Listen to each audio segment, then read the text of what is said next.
Assalamualaikum warahmatullahi wabarakatuh.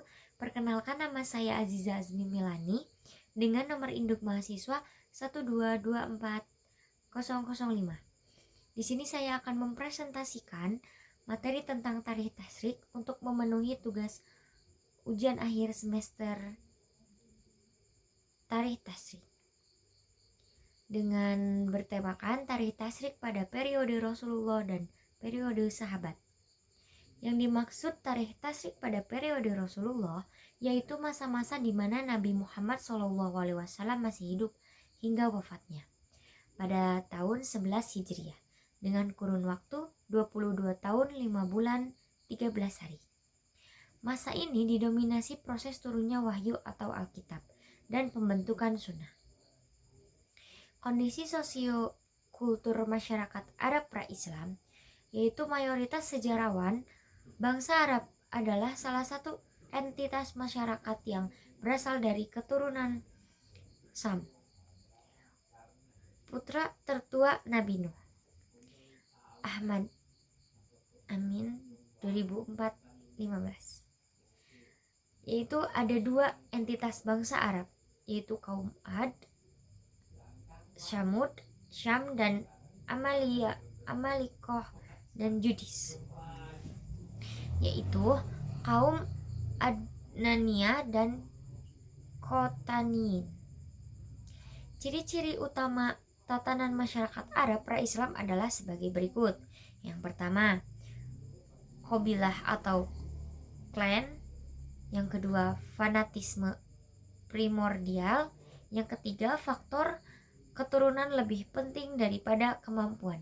Yang keempat, mengenal hierarki yang kuat.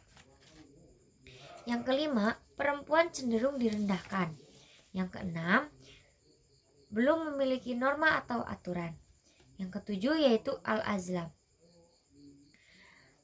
Di sini juga ada jabatan-jabatan di Mekah pra-Islam yang dipegang oleh Qusay ibnu Kilab pertengahan abad 5 Masehi dalam memelihara Ka'bah, yaitu yang pertama jabatannya ada hijabah, yang kedua itu ada sikaya, yang ketiga ada rifa'adlah, yang keempat ada nadwa, yang kelima ada liwa atau yang keenam ada qiyada. Akidah atau kepercayaan bangsa Arab pra-Islam yaitu monoteisme. Terdapat dalam Quran surat Al-Luqman ayat 31 ayat 31-25 dan Al-Ankabut 2963. Al-Quran sendiri telah mengakui eksistensi ajaran Ibrahim yang dilegitimisa dengan sebutan Hanif. Ada penyimpangan beberapa abad sebelum kedatangan Islam, yaitu Wasaniyah. Jumlah patung yang dikoleksi yaitu ada 360 sampai 400. Dan Quran surat Al-Mu'minun 2337 menjelaskan orang-orang yang tidak percaya hari kiamat.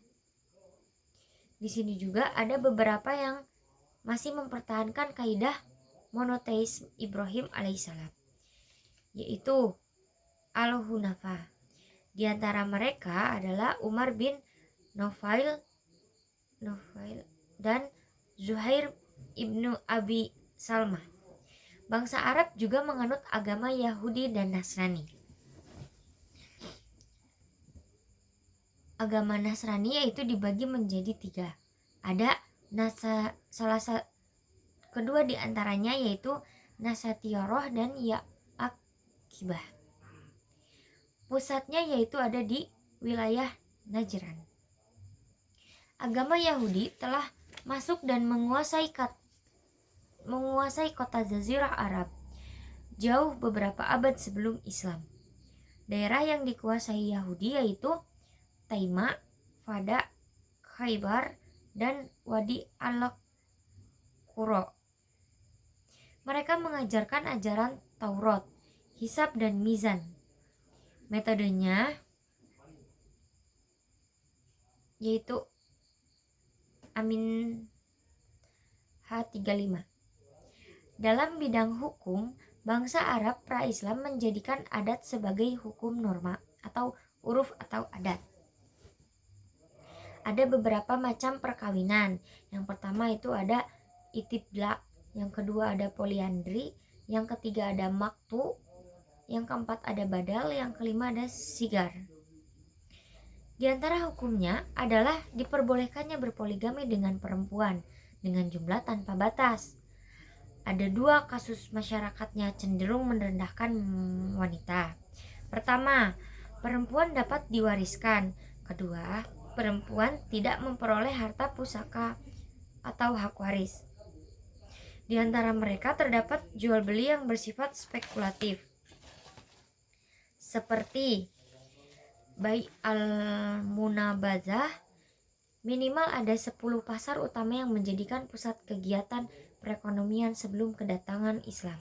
Di antaranya yaitu ada pasar Adn, pasar Ukaz, pasar Nad, Al-Musyaqqar, Syahar, Syana, dan Zu'al Mazaz. Kepiawaian masyarakat Arab di bidang sejarah inilah yang di kemudian hari menjadi unsur terpenting dalam proses transmisi hadis yang diakui kualitas, keotentikan, dan validasinya. Lalu ada proses taritasi periode Rasulullah di era kenabian. Periode yang berlangsung selama kurang lebih 22 tahun 5 bulan 13 hari ini memberikan pengaruh yang sangat penting terhadap pembentukan syariah. Boleh dikatakan bahwa sebenarnya periode Rasul telah mewariskan dasar-dasar pembentukan hukum yang sempurna. Periode ini dapat diklasifikasikan dalam dua fase, yaitu fase Mekah dan fase Madinah. Dalam fase Mekah, 12 tahun 5 bulan 13 hari mulai dari diangkat jadi Rasul sampai hijrah ke Madinah. Di kota kelahirannya, Rasulullah pertama kalinya mengeluarkan ketauhidan. Pada periode ini juga, umat Islam masih sangat terisolir dan belum mampu membentuk pemerintahan yang kuat. Kesibukan Rasul berlanjut pada upaya pembentengan umat Islam dari intimidasi dan serangan kafir Quraisy. Surat Al-Quran yang turun pada periode Mekah diantaranya yaitu ada Yunus, yang kedua Al-Ra'du, yang ketiga ada Al-Furqan, ada Yasin, dan Al-Hadid. Dari ayat-ayat tersebut tidak ada satupun ayat yang mengandung hukum praktikal tetapi mengandung pesan ketauhidan. Adapun ciri-ciri masyarakat Islam pada fase Mekah, yaitu jumlahnya masih sedikit, mereka masih lemah, dan mereka dikucilkan oleh masyarakat penentang Islam. Langkah yang pertama dilakukan oleh Nabi Muhammad SAW adalah memperbaiki akidah. Selain itu, diharapkan mereka juga dapat menegakkan keadilan, kebaikan, dan saling tolong-menolong. Lalu yang kedua itu ada fase Madinah. Fase Madinah berlangsung selama 10 tahun lebih beberapa hari, awal bulan Rabiul Awal 1 Hijriah, sampai wafatnya Rasul pada tanggal 12 Rabiul Awal 11 Hijriah atau 19 Juni 632 Masehi. Pada fase ini kondisi umat Islam mulai menguat baik dari segi kuantitas maupun kualitasnya. Kondisi ini yang menjadi faktor pendorong prosesi tasrih dan pembentukan undang-undang untuk mengatur hubungan individu antar bangsa. Lahirnya Piagam Madinah menjadi salah satu bukti bahwa negara memiliki dua karakter, yaitu keagamaan dan kenegaraan. Ciri-ciri masyarakat dalam fase Madinah yaitu Islam tidak lemah atau banyak dan berkualitas. Yang kedua, mengeliminasi permusuhan. Yang ketiga, adanya ajakan untuk mengamalkan syariat Islam. Yang terakhir, membentuk aturan damai dan perang.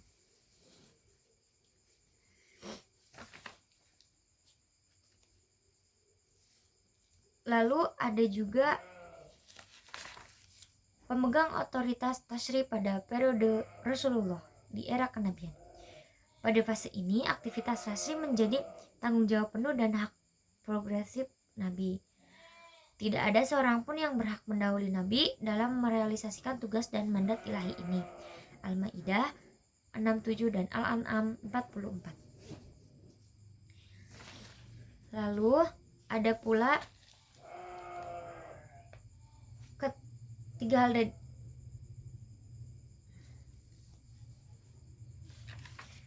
adapun metode-metode dan sistematika serta sumber tasrif pada periode Rasulullah, yaitu 3 mode yang digunakan.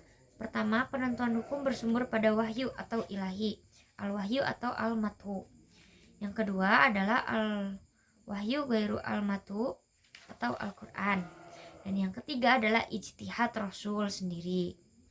Metode ini dapat dilakukan setelah merasa yakin betul bahwa tidak ada wahyu maupun ilham yang turun sementara kondisi atau persoalan umat mendesak untuk segera diselesaikan.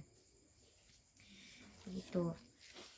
Lalu adapun tarikh tasrif pada periode sahabat.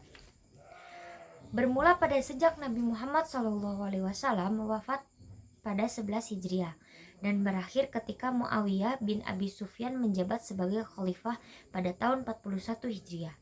Sahabat-sahabat Nabi terkemuka yaitu ada Abu Bakar, Umar, Utsman dan Ali.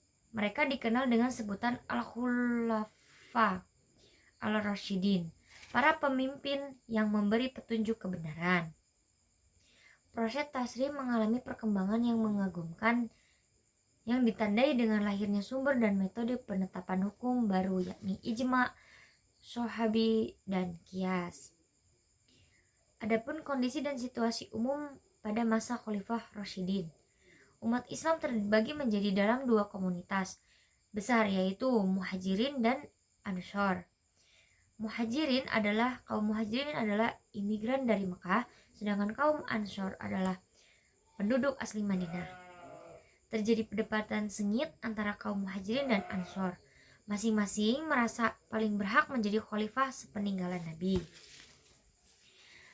Terlepas dari pro dan kontra dalam memahami fenomena sejarah sukses ini, pada akhirnya dipilihlah Abu Bakar sebagai khalifah pertama, yang dilanjutkan oleh Umar bin Khattab, Utsman bin Affan, dan Ali bin Abi Thalib. Adapun problematika yang dihadapi para khulafah Rasyidin, yaitu khawatir akan kehilangan Al-Quran, yang kedua khawatir terjadinya itikaf sahabat terhadap Al-Quran akan seperti itikaf Yahudi dan Nasrani. Yang ketiga, khawatir terjadinya pembohongan terhadap sunnah Rasulullah SAW. Yang keempat, yaitu khawatir umat Islam menyimpang dari hukum Islam. Dan yang kelima itu terdapat dari Al-Asqar 1991 dan 364. Selain persoalan keagamaan, umat Islam pada masa ini dihadapkan pada konflik internal dalam tubuh kekhalifahan yang ditandai dengan terbunuhnya Utsman bin Affan, Perang Jamal, dan Perang Siffin. Setelah wafatnya Utsman bin Affan, di tangan Muhammad ibnu Abi Bakar sepakat memilih Ali bin Abi Thalib sebagai khalifah. Di hulu sungai Efrat kembali terjadi perang saudara untuk kedua kalinya, namun diakhiri proses tahkim. Lalu ada pemegang otoritas tasrif pada periode sahabat, yaitu Al-Muqsirun fil ijtihad wal ifra'. Yang kedua ada Al-Mutawassitun, yang ketiga ada Al-Muqallilun. Dan komunitas awam sahabat yang tidak ahli dalam bidang ijtihad. Ada beberapa hal penting yang disadari para sahabat pada saat itu. Mereka mulai melihat bahwa tidak setiap umat Islam mampu memahami dan menggali ketetapan hukum dari kedua sumber tasrih, yaitu Al-Quran dan hadis. Lalu ada sumber-sumber tasrih pada periode sahabat, yaitu para sahabat mulai giat berijtihad baik dalam bentuk ijtihad jama'i maupun ijtihad fardhi. Ijtihad jama'i dilakukan ketika mereka masih di Madinah, sedangkan ijtihad fardhi dilakukan ketika mereka sudah menyebar ke daerah-daerah Islam lainnya. Hasil musyawarah sahabat disebut ijma. Nah, di sini ada Al-Quran, ada Sunnah, dan ada ijma, serta ada qiyas, ada al-musyalahah dan al-amah. Oke, mungkin itu cukup. Sekian presentasi periode tarikh tasyrik pada periode Rasulullah dan tarikh tasyrik periode sahabat. Cukup sekian. Wassalamualaikum warahmatullahi wabarakatuh.